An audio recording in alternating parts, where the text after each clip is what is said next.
Hello and welcome to Center for Ambition. I am Anshul Sharma and let's start our new initiative, India This Week, and this is our second lecture in the same regard. So without wasting much of your time, let's get started. तो आज के daily current affairs initiative में सबसे पहला article है, it is related with संचार Saathi app. संचार Saathi application बहुत दिनों से न्यूज में है। अभी हुआ ये है, कंटेक्स्ट ये है कि डिपार्टमेंट ऑफ टेलीकम्युनिकेशन ने गवर्नमेंट ऑफ इंडिया के थ्रू ये तय हुआ था कि अब आने वाले जो स्मार्टफोन्स हैं उनमें संचार साथी एप्लीकेशन प्री इंस्टॉल्ड होगा। लेकिन अभी संसद का शीतकालीन सत्र स्टार्ट हुआ है जिसमें काफी सारा बैकलैश इस चीज को मिला है, मद्देनजर रखते हुए regarding the privacy of the individual. जो प्राइवेसी है उसे हार्म करने के लिए तो रिसेंटली अभी ये खबर हुई है कि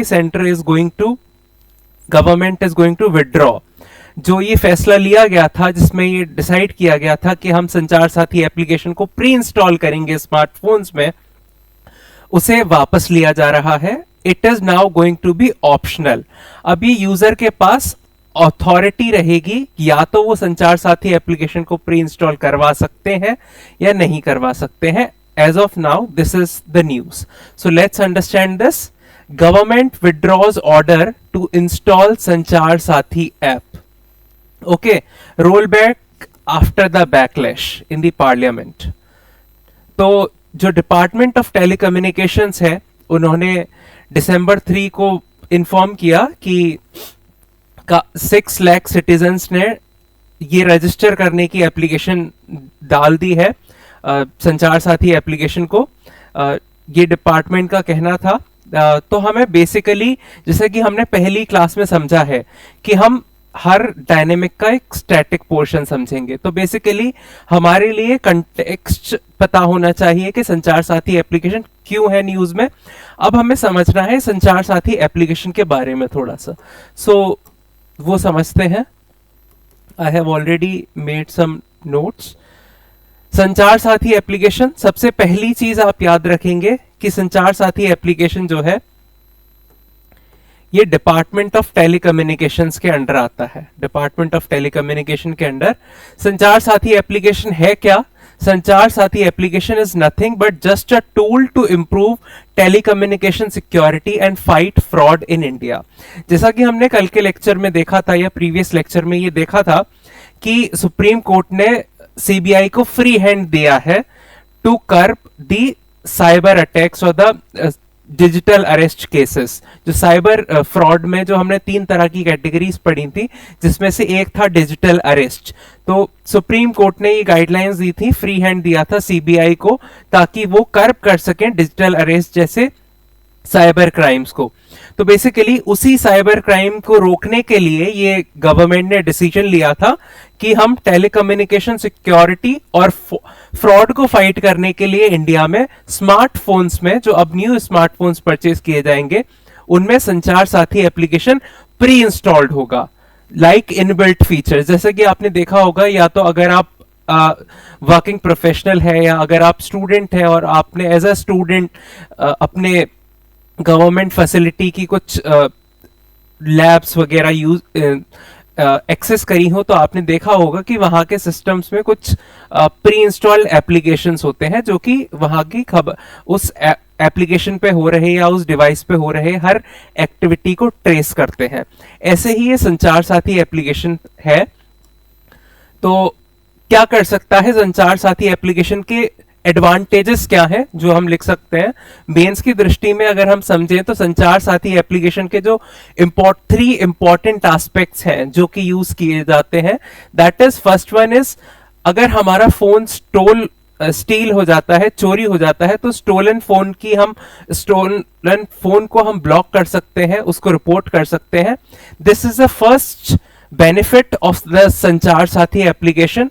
the second one is, it check how many SIM connections are there over your name. जो आपके नाम पे कितने सारे सिम कनेक्शंस अवेलेबल हैं, आप संचार साथी एप्लीकेशन के थ्रू इस चीज को भी देख सकते हैं। तीसरा है स्पैम कॉल्स एसएमएस को चेक में रखना। ठीक है, हम इन्हें रिपोर्ट कर सकते हैं अगर आपके पास कोई स्पैम कॉल आता है या एसएमएस आता है, जैसा कि आजकल हो रहा है बहुत दिनों से। लास्ट 2 years में हमने डिजिटल अरेस्ट के केसेस काफी सारे देखे हैं, साइबर फ्रॉड के केसेस काफी सारे देखे हैं। तो इसी चीज को रोकने के लिए संचार साथी एप्लीकेशन में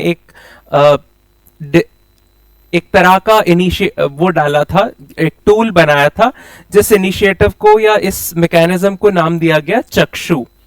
चक्षु basically it is related with eyes. चक्षु मतलब आंखें होती हैं। तो चक्षु, इसका काम यही था कि जो हमारा स्पैम कॉल्स और एसएमएस है उसको हम रिपोर्ट कर सकें। ये संचार साथी एप्लीकेशन के कुछ फीचर्स हैं। तो हुआ क्या, प्री इंस्टॉल्ड होना था मोबाइल फोन्स में, जो आने वाले मोबाइल फोन्स थे, लेकिन वाइड स्प्रेड क्रिटिसिज्म हुआ है इस इनिशिएटिव को लेकर। वाइड स्प्रेड क्रिटिसिज्म के जो कारण हैं, जो जिन कारणों की वजह से इस संचार साथी एप्लीकेशन को प्री इंस्टॉल ना करने के डिसीजन लिए गए हैं, वो है सबसे पहला प्राइवेसी कंसर्न, कि जो हमारी प्राइवेसी है और सर्विलांस कंसर्न। क्योंकि जो संचार साथी एप्लीकेशन है it will ask for permissions, उसमें परमिशंस आस्क करी जाएंगी और परमिशन देने के बाद Sanchar Saathi application will have access to our photos, our contact list and multiple applications, multiple data. तो उसी डेटा को बचाने के लिए ये प्राइवेसी और सर्विलांस का इशू था सबसे ज्यादा इसमें।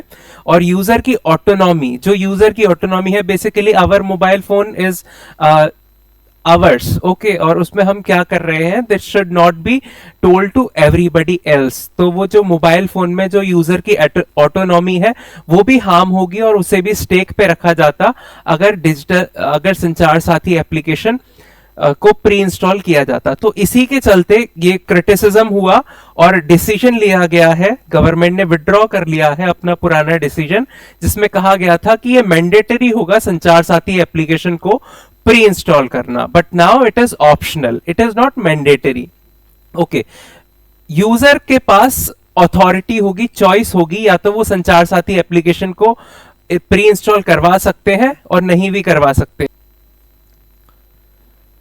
संचार साथी एप्लीकेशन को हम इंस्टॉल करवाएं या ना करवाएं, ये एक यूजर की अथॉरिटी पे डिपेंड करेगा। तो it is not going to be mandatory and it is going to be optional for a person. Okay, so लेकिन फिर भी मिनिस्ट्री ने अपना पक्ष रखते हुए ये कहा है कि इसके काफी सारे बेनिफिट्स हैं और यूजर्स, इस संचार साथी एप्लीकेशन के जो मेकर्स हैं उन्होंने भी कहा है कि it is not going to collect the information and going to sell to the third party. किसी भी थर्ड पार्टी को वो जो हमारे डिटेल्स का जो एक्सेस है वो नहीं दिया जाएगा।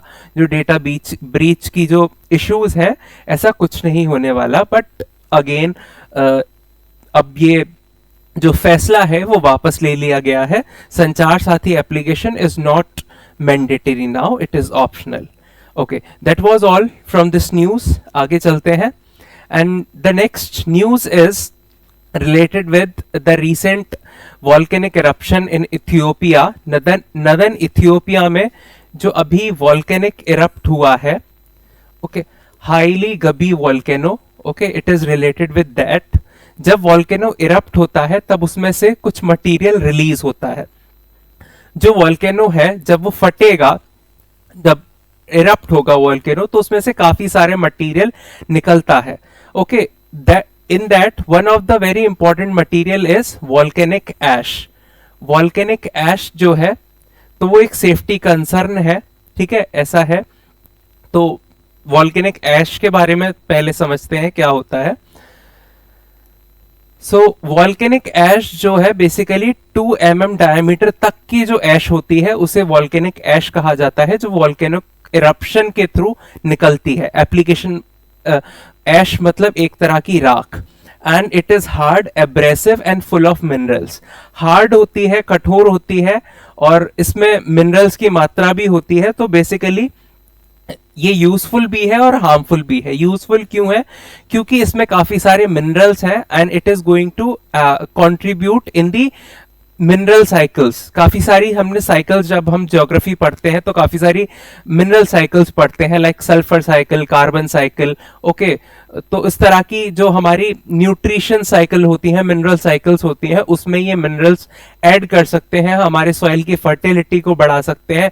साथ ही ये ओशंस में भी मिनरल्स को ड्रॉप करके ओशियंस में भी मिनरल के जो डिसॉल्वेंट है उसे भी बढ़ा सकते हैं।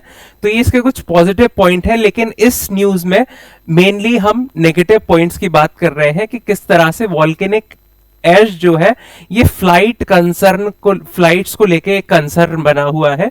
जो विमान, हवा में उड़ने वाले विमान को चलने में दिक्कतें महसूस हो रही हैं। फॉर एग्जाम्पल, इन्होंने इस आर्टिकल में कुछ पुराने रेफरेंसेस भी दिए हैं, जैसे कि 1982 में ब्रिटिश एयरवेज बोइंग में 37,000 फीट की ऊंचाई पे ये उड़ रहा था प्लेन, और अचानक से ऑकलैंड की जगह पर आकर ये वॉल्केनिक ऐश के क्लाउड्स में जाके फंस जाता है, जिसकी वजह से इसके जो इंजन्स हैं वो काम करना बंद कर देते हैं। धीरे धीरे इसके जो चारों इंजन थे इस विमान के, वो काम करना बंद कर देते हैं, जिसकी वजह से जो ऑक्सीजन लेवल था विद इन द प्लेन वो भी ड्रॉप होने लगता है पैसेंजर्स के कैबिन में। So it is a serious concern. लेकिन हालांकि इमरजेंसी की सिचुएशन क्रिएट हुई, but the pilots luckily managed it और ऐसा कुछ हुआ नहीं। उन्होंने आकर वो उस चीज से निकल आए और दोबारा से इंजन रीस्टार्ट करने का प्रोसेस लिया। बट इंजन रीस्टार्ट का प्रोसेस हवा में करना, it can be dangerous also sometimes. तो ये एक इंसिडेंट था। दूसरा उन्होंने इंसिडेंट बताया है 1989 का, जब KLM बोइंग चल रहा था अलास्का में, तब भी माउंट रिडाउट इरप्शन हो गया था और उसकी वजह से भी ये इंजन चलना बंद हो गए थे और दोबारा से इंजन रीस्टार्ट करने का प्रोसेस किया गया था। Although this was a success earlier, but this is a safety concern, क्योंकि ये बहुत ज्यादा सेफ्टी कंसर्न है। इट कैन हैपन कि इंजन रीस्टार्ट हो ही ना कुछ टाइम बाद चलकर। तो ये कंसर्न रहा हमारे लिए। अभी देखा गया है कि ये जो हाईली गबी वोल्केनो जो कि नॉर्दर्न इथियोपिया में नवंबर 23 को इरप्ट हुआ था, तो इसमें से ये रेड सी को क्रॉस करते हुए यमन की तरफ आया, यमन से ओमान, और ये ऐसे रीच करते हुए हमारे कंट्री में भी एंटर कर गया। तो ये गुजरात, दिल्ली NCR, पंजाब, उत्तर प्रदेश का कुछ पार्ट एंड इवन चाइना तक इसके एशेस गए हैं। And it is a concern for the safety of flights. जो फ्लाइट्स चल रही हैं, इट कैन हिंड्रेंस, जो ये वॉल्केनिक ऐश है ये उन फ्लाइट्स की उड़ान में रुकावट बन सकता है। So this was about volcanic ash. ये स्टोरी जो भी अभी हमने पढ़ी या जो भी हमने डिटेल्स पढ़ी, it is from the director general of civil aviations. Okay, that's all. Now let's move to the next thing. Yes, next is very important article and it is related with NCBC. okay, article क्या कहता है? NCBC suggests exclusion of 35 communities from West Bengal Central OBC list. basically NCBC क्या है हम ये समझते हैं। NCBC है national commission for backward classes. National commission for backward classes कब आया था और कैसे आया था, हम इसकी एक हिस्ट्री को समझने की कोशिश करते हैं। बेसिकली हुआ क्या था, 1992 का समय था, इट वाज द ईयर 1992। यहां पर सुप्रीम कोर्ट में एक केस आया था और उस केस को बोला जाता है मंडल केस।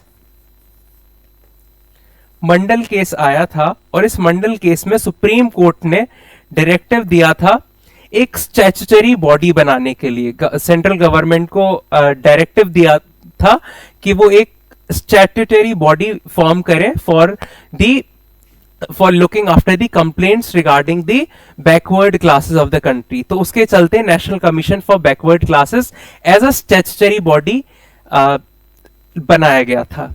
ठीक है, इसके बाद हाल ही में इन द ईयर 2018 में 102nd कॉन्स्टिट्यूशनल अमेंडमेंट एक्ट होता है। ओके, 2018 की बात है। 2018 में 102nd कॉन्स्टिट्यूशनल अमेंडमेंट एक्ट आता है, जिसके थ्रू हम एक आर्टिकल ऐड करते हैं हमारे कॉन्स्टिट्यूशन में, and the article was 338B। Article 338B add हो जाता है और इससे हम national commission for backward classes NCBC को एक कॉन्स्टिट्यूशनल पोजीशन मिल जाती है, कॉन्स्टिट्यूशनल स्टेटस मिल जाता है एनसीबीसी को।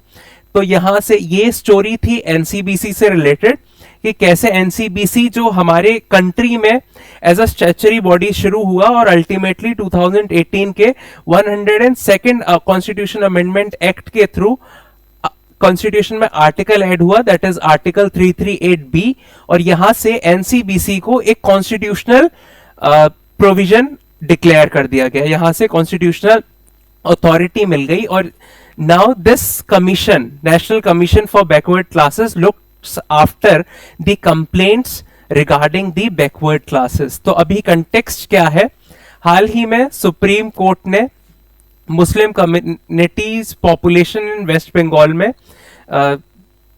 मामला चल रहा था सुप्रीम कोर्ट में। तो यहां पर national commission for backward classes ने कहा है कि कुछ 35 कम्युनिटीज हैं, उन्हें इस सेंट्रल की ओबीसी लिस्ट से निकाल देना चाहिए। सो बेसिकली ये रीडिफाइन करने की बात करी गई है, टू रीडिफाइन कि ये जो हमारी लिस्ट है एनसीबीसी में अदर बैकवर्ड क्लासेस की जो लिस्ट है उसे रीडिफाइन करना है, और उसमें से 35 कम्युनिटीज जो कि मुस्लिम कम्युनिटीज हैं उनको इस रिजर्वेशन की कैटेगरी से निकाला जाएगा।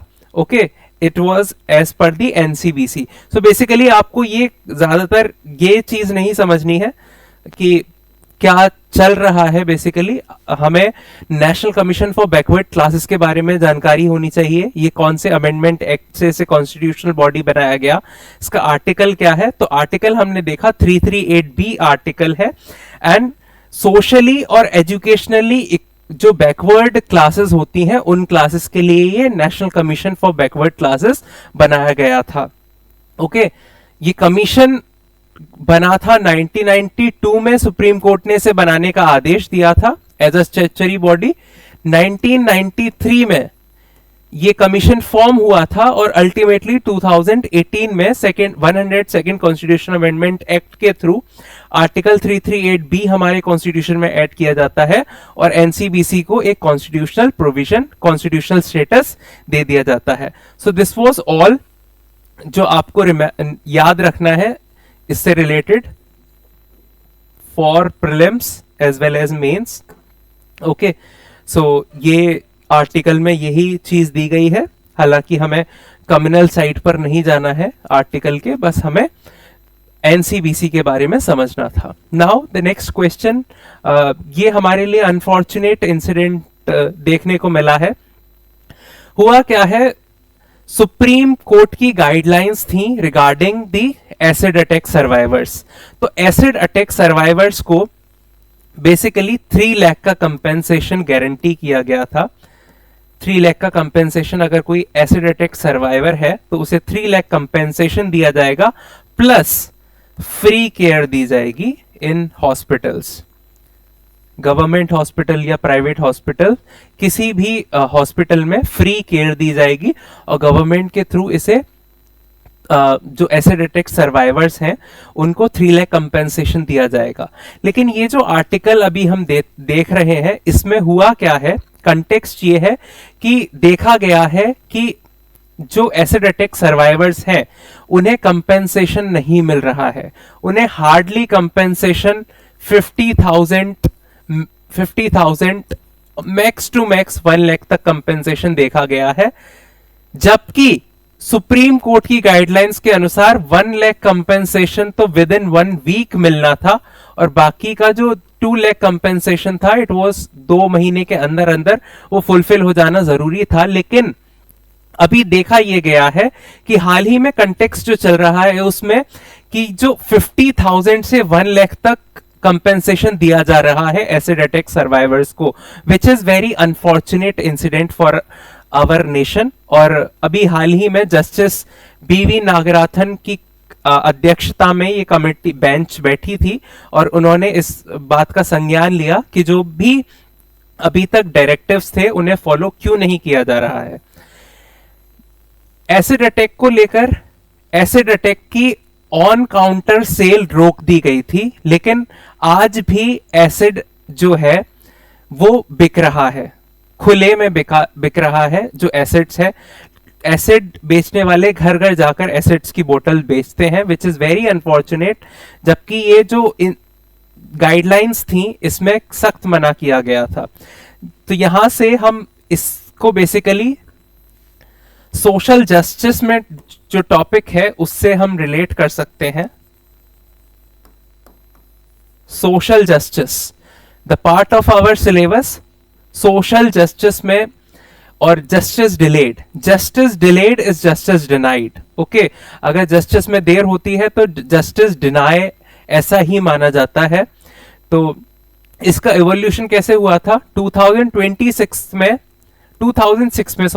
सुप्रीम कोर्ट ने ये कॉग्निजेंस लिया था कि जो 15 ईयर ओल्ड लक्ष्मी थी ट्रॉमा, जो एसिड अटैक सर्वाइवर थी, जिनको 3 मैन ने अटैक किया था एसिड अटैक के साथ, तब ये कॉग्निजेंस सुप्रीम कोर्ट ने खुद लिया था suo motu.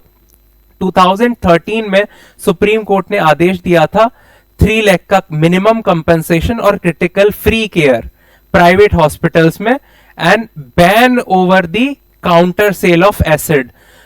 Counter sale of acid ban कर दी गई थी, लेकिन फिर भी हम देखते हैं आज भी जो एसिड की बॉटल्स हैं वो बिकती हैं, और इवन घर घर जाकर बेचने वाले इन एसिड्स की बॉटल्स को बेचते हैं, विच इज वेरी अनफॉर्चुनेट। 2015 में हॉस्पिटल्स को ऑर्डर किया गया था, डिस्ट्रिक्ट लीगल सर्विसेज को ऑर्डर किया गया था कि वो चेक करें कि हॉस्पिटल्स में इसको कंप्लायंस किया जा रहा है या नहीं किया जा रहा।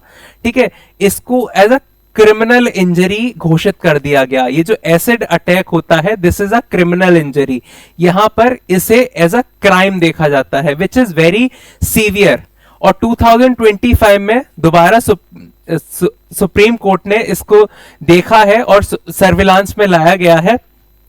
और यहां से हम ये देख सकते हैं सुप्रीम कोर्ट ने नालसा में भी ये चीज कही है कि नालसा भी इस प्रोविजन का ध्यान रखे कि जो एसिड अटैक का जो गाइडलाइन सुप्रीम कोर्ट ने बनाई है वो गाइडलाइंस अच्छी तरह से देखी जाए, और ताकि ये जो अनफॉर्चुनेट इंसिडेंट्स है एसिड अटैक के ये ना हो सके।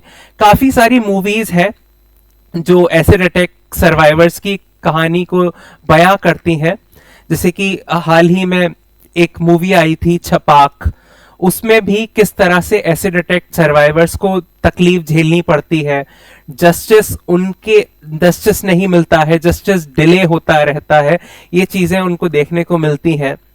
आप गूगल पे सर्च करते हैं शीरोज हैंगआउट के नाम से।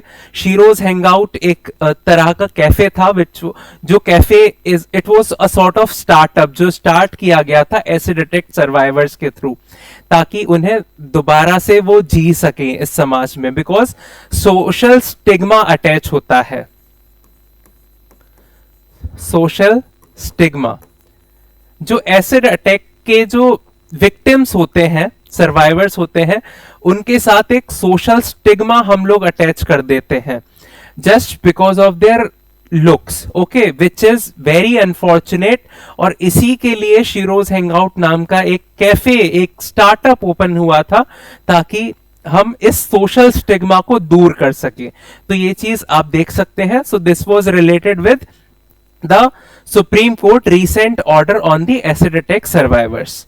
That was all in this news. तो दो चीजें हमने पढ़ी। पहली हमने पढ़ी एनसीबीसी को से related, national commission for backward classes से रिलेटेड, और दूसरा हमने रिसेंट एसिड अटैक सर्वाइवर पर जो सुप्रीम कोर्ट की गाइडलाइंस है उन्हें हमने देखा। So let's move ahead everyone. Next is related with the PM internship scheme. So इसमें वेरी इंपॉर्टेंट है पीएम इंटर्नशिप स्कीम को समझना। बेसिकली हुआ क्या है इस आर्टिकल के अकॉर्डिंग, यूनियन बजट 2024 का जो यूनियन बजट था,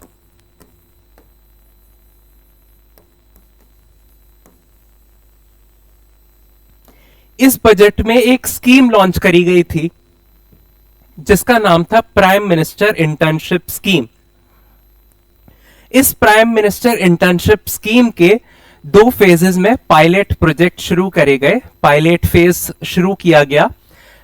तो इसमें इन 2 फेजेस में as per this article 1.65 internship offers companies के थ्रू दिए गए। जैसा कि हमारे minister of state for corporate affairs Harsh Malhotra ji ने बताया है, लोकसभा में एक क्वेश्चन आया था फ्रॉम द ऑपोजिशन साइड, जो हम पढ़ते हैं पॉलिटी के सेक्शन में कि opposition there are 3 sorts of question, supplementary question, star question, non starred questions. Okay, तो ऐसे ही ऑपोजिशन के थ्रू एक क्वेश्चन पूछा गया था minister of state for corporate affairs Harsh Malhotra ji ने, जिसका जवाब दिया है। तो यहां पर बेसिकली देखा क्या गया था कि केवल 20% कैंडिडेट्स ऐसे हैं पूरे देश में जिन्होंने पीएम इंटर्नशिप स्कीम को एक्सेप्ट किया गया है। तो कहानी क्या है?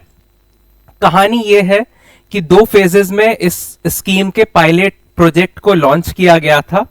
पहले फेज में कंपनीज ने, टॉप 500 कंपनीज में बेसिकली अपने इंटर्नशिप ऑफर्स दिए थे। ठीक है, जैसे कि पहले राउंड की अगर हम बात करें तो 1.27 लाख इंटर्नशिप अपॉर्चुनिटीज पोस्ट करी गई थी, जिसके लिए 6.21 लाख एप्लीकेशन रिसीव हुए थे, लेकिन ऑफर सिर्फ 10.6% लोगों ने ही एक्सेप्ट किया। एंड हो सकता है पहली बार में ये देखा गया था कि हो सकता है लैक ऑफ अवेयरनेस की वजह से, ये स्कीम अभी लैक ऑफ अवेयरनेस के पोजीशन में है, इस वजह से सभी कैंडिडेट्स ने ये चीज नहीं एक्सेप्ट करी हो, इस वजह से ये हो सकता है। लेकिन जब ये इसका दूसरा चरण भी जब इस पायलट प्रोजेक्ट का लॉन्च किया गया, तब भी यही देखा गया कि केवल 30% कैंडिडेट्स ने इस स्कीम को एक्सेप्ट किया। तो बहुत कम रेट है, 20% रेट किसी स्कीम को एक्सेप्ट करने की काफी कम रेट होती है। और कयास लगाए जा रहे हैं, काफी सारे रीजंस ये हैं जो सुनने में आ रहे हैं। वो रीजंस ये है कि सबसे पहला रीजन है low stipend and no job place guarantee. जो 2 प्रमुख कारण हैं इस स्कीम को ना एक्सेप्ट करने के कैंडिडेट्स के थ्रू, स्टूडेंट्स के थ्रू, वो यही है कि सबसे पहला ये है कि यहां पर लो स्टाइपेंड है, जो स्टाइपेंड है वो एज पर एक्सपेक्टेशन नहीं है, और दूसरा कोई जॉब गारंटी नहीं मिल रही है यहां पर। इसके अलावा जो और कारण हो सकते हैं, वो कारण ये हो सकते हैं, it is between the skill mismatch. जो स्किल कंपनीज के द्वारा दी पूछी जा रही है, मांगी जा रही है, वो स्किल्स कैंडिडेट्स पजेस नहीं करते हैं, तो स्किल मिसमैच हो सकता है। तो ये कारण है इस स्कीम के, पीएम इंटर्नशिप स्कीम के लो एक्सेप्टेंस की, लो रेट से सिर्फ 20% कैंडिडेट्स ने इसे एक्सेप्ट किया गया है। Although this was very initiative step, बहुत इनोवेटिव स्टेप था, ये काफी अच्छा स्टेप था जिसमें देश के युवाओं को काफी कंपनीज में रियल लाइफ एक्सपीरियंस में टॉप 500 कंपनीज इंडिया की, उनमें एज अ इंटर्न काम करने का मौका मिल रहा था। इंटर्नशिप ड्यूरेशन भी 1 ईयर थी। हो सकता है ड्यूरेशन को लेकर भी कुछ स्टूडेंट्स ने इस चीज को ना एक्सेप्ट किया हो, क्योंकि generally students prefer short time, around 6 month internship. तो काफी अच्छा स्टेप था ये पीएम इंटर्नशिप स्कीम। इसमें क्या होना था, बेसिकली इसमें इंडिया की जो टॉप 500 कंपनीज थी, वो 5 सालों में हमारे डिफरेंट कॉलेजेस के undergraduates, postgraduate students थे, उनको इंटर्नशिप प्रोवाइड कर रही थी to work in the real life companies. लेकिन लो स्टाइपेंड और बाकी कारणों के चलते इसका जो सक्सेस रेट है वो काफी कम देखने को मिला है। Now let's move to the next topic and that is WHO backs use for GLP-1 drugs for weight loss. WHO backs use of GLP-1 drugs for weight loss. Context क्या है? World health organisation ने दिसंबर के starting में ही, दिसंबर 1 को कुछ guidelines issue करी GLP-1 drug से related. सबसे पहले हमें यह समझना है ये GLP-1 ड्रग क्या है। GLP-1 अगर हम देखेंगे तो GLP-1 ड्रग की फुल फॉर्म है ग्लूकाजन लाइक पेप्टाइड 1। ओके, ये बेसिकली GLP-1 क्या है? GLP-1 उस तरह की दवाइयां हैं, उस तरह का ड्रग है, मेडिसिन है बेसिकली, जो कि मिमिक करती हैं हमारे गट बैक्टीरिया के जैसा। हमारे गट में, हमारे स्टमक में कुछ बैक्टीरियाज होते हैं जिन्हें हम गुड बैक्टीरिया के नाम से जानते हैं। वो गट का गुड बैक्टीरिया को मिमिक करने, उस जो गट के गुड बैक्टीरिया को जो हार्मोन प्रोड्यूस करता है उसे मिमिक करता है, ताकि हमारा गट वो हेल्दी बैक्टीरिया प्रोड्यूस कर सके। ये मेडिसिन उसके लिए है। ये मेडिसिन जो GLP-1 ड्रग है बेसिकली ये ब्लड शुगर को कंट्रोल करने के लिए, स्लो डाइजेशन और रिड्यूस एपेटाइट को करेक्ट करने के लिए, ओके, टाइप 2 डायबिटीज मैनेजमेंट में ये यूज होती है। ओबेसिटी और वेट रिडक्शन में GLP-1 ड्रग्स को यूज किया जाता है। तो दोस्तों समझने वाली बात ये है, GLP-1 जो एक तरह की ड्रग है, एक तरह की दवाई है जो कि ओबेसिटी, डायबिटीज और कुछ तरह के कैंसर के क्योर करने में यूज होती है। तो GLP-1 बेसिकली अगर आप समझेंगे तो ये क्या कर रहा है, ये GLP-1 एक मेडिसिन है। सबसे पहली बात, ये मेडिसिन क्या करती है, हमारी गट का जो हेल्दी बैक्टीरिया है उस हेल्दी बैक्टीरिया को प्रोड्यूस मिमिक करने के लिए, जो हार्मोन से ये गट का हेल्दी बैक्टीरिया बन रहा है उस हार्मोन को मिमिक करता है ये GLP-1 ड्रग, ताकि हमारी बॉडी ज्यादा से ज्यादा गट का हेल्दी बैक्टीरिया प्रोड्यूस कर पाए। जैसा कि हम देख पाए, अभी हाल ही में 15 अगस्त की स्पीच में प्रधानमंत्री मोदी जी ने भी ये बात कही थी कि obesity is one of the concern, biggest concern in our country. जो बढ़ती हुई ओबेसिटी है वो बहुत ज्यादा कंसर्न है हमारे देश के लिए। तो इसी लाइन में अगर हम देखें, उन दो डॉट्स को कनेक्ट कर पाए, ठीक है, ये हम हेल्थ साइंस एंड टेक्नोलॉजी में भी, ये आपके प्रीलिम्स पेपर के लिए भी इंपॉर्टेंट हो जाता है GLP-1 ड्रग। ओके, साथ ही साथ आप इसे GS3 के किसी भी साइंस एंड टेक्नोलॉजी में के आंसर में भी यूज कर सकते हैं अगर आ जाता है तो। और यहाँ पे ये इंपॉर्टेंट, जैसा कि PM मोदी ने कहा था, अगर हम दो डॉट्स को कनेक्ट करें, 15 अगस्त की स्पीच में प्रधानमंत्री मोदी जी ने कहा था कि ओबेसिटी एक क्रॉनिक डिजीज की तरह उभरता आ रहा है हमारे देश में। और WHO ने भी हाल ही में 1 दिसंबर को गाइडलाइंस इशू करते हुए कहा कि GLP-1 ड्रग वेट लॉस में कारगर हो सकता है। लेकिन सबसे इंपॉर्टेंट बात यह है कि WHO ने कहा है कि सिर्फ और सिर्फ ड्रग या मेडिसिन लेने से ओबेसिटी कम नहीं होगी, हमें अपनी डाइट पे भी प्रॉपर और एक्सरसाइज पर भी प्रॉपर ध्यान देना है। और इसमें एक और कंडीशन दी गई है कि ये जो ड्रग है GLP-1 थेरेपी ड्रग, ये एडल्ट्स के लिए है, excluding pregnant women and conditionally for long time treatment. ऐसा नहीं कि आप सिर्फ GLP-1 ड्रग पर रिलाई कर जाएं। सिर्फ दवाइयां लेने से कुछ नहीं होगा, आपको अपनी डाइट भी सुधारनी होगी, आपको एक्सरसाइज, फिजिकल एक्सरसाइज भी करनी होगी। मॉर्निंग वॉक या इवनिंग वॉक, खाना खाने के बाद वॉक करना बहुत ज्यादा जरूरी है। This is what WHO has said कि सिर्फ दवाइयां लेने से कुछ नहीं होगा, और लॉन्ग टाइम यूज इस दवाई का साइड इफेक्ट्स क्रिएट कर सकता है। प्रेग्नेंट वुमेन इसमें इस दवाई को नहीं ले सकती। एंड दिस GLP-1 थेरेपी जो है ये सिर्फ और सिर्फ एडल्ट्स के लिए रिकमेंड की गई है।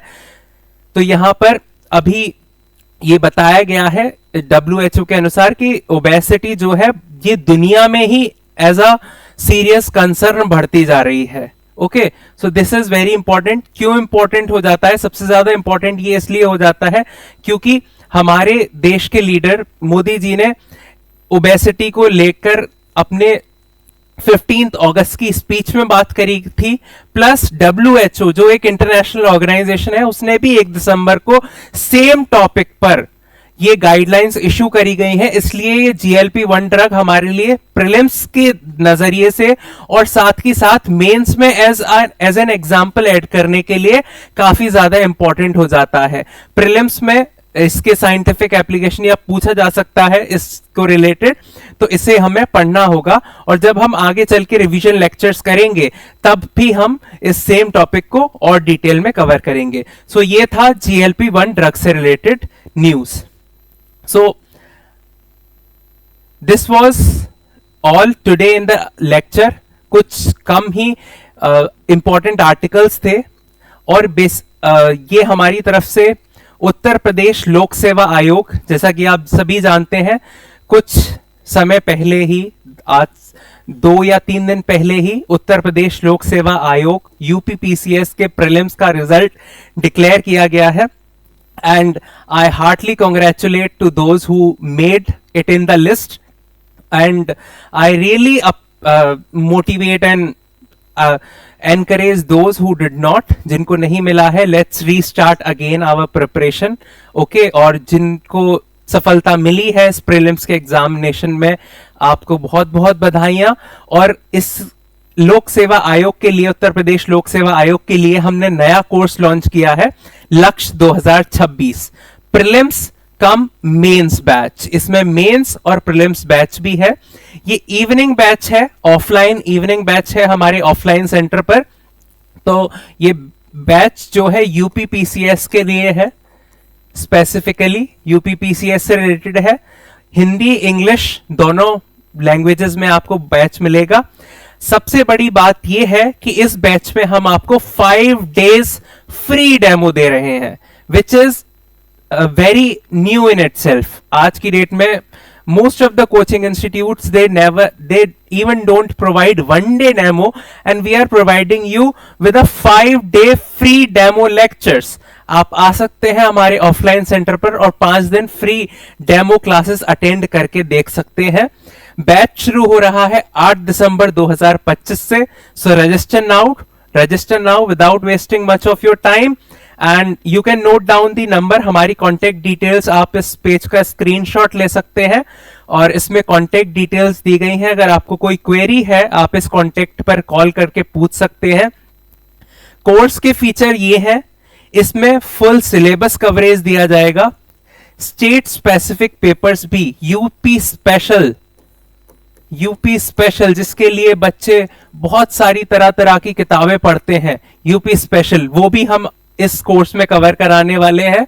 और वीकली टेस्ट होंगे, रिवीजन होंगे, आपको पिछले 10 ईयर के PYQs कराए जाएंगे। और सिर्फ PYQs कराने का मतलब यहां पर यह नहीं है कि हम सिर्फ आपको क्वेश्चन करवा देंगे। यहां पर PYQs में हम आपको आपका मल्टीपल चॉइस क्वेश्चन सॉल्व करने का एप्टीट्यूड, जो स्किल जरूरी होता है किसी भी स्टेट PCS एग्जामिनेशन या फिर UPSC को निकालने में, वो एप्टीट्यूड भी आपको इन PYQs के थ्रू हम सिखाएंगे। एप्टीट्यूड बिल्डिंग की एक्सरसाइज कराई जाएगी कि किस तरह से, अगर आपने वो क्वेश्चन नहीं पढ़ा है फिर भी आप उस क्वेश्चन को कैसे सॉल्व करने का प्रयास कर सकते हैं, वो एप्टीट्यूड आपको सिखाया जाएगा। डेडिकेटेड करंट अफेयर्स क्लासेस होंगी और lastly weekly current affairs test होगा इसमें। तो आप इस इनिशिएटिव को देख सकते हैं। फ्री डेमो क्लासेस है 5 दिन की, रजिस्टर कर सकते हैं, कॉन्टेक्ट नंबर दिए गए हैं, कॉन्टेक्ट नंबर पर कॉल कर सकते हैं या हमारी वेबसाइट पर विजिट कर सकते हैं। तो ये था दोस्तों हमारी तरफ से। That's all. Keep connected, stay connected and keep learning, keep shining. We will meet again in the next lecture. Till then please revise कीजिए, ज्यादा से ज्यादा पढ़िए और अपने एनालिटिकल एबिलिटी को बढ़ाइए। Thank you so much. जय हिंद, जय भारत।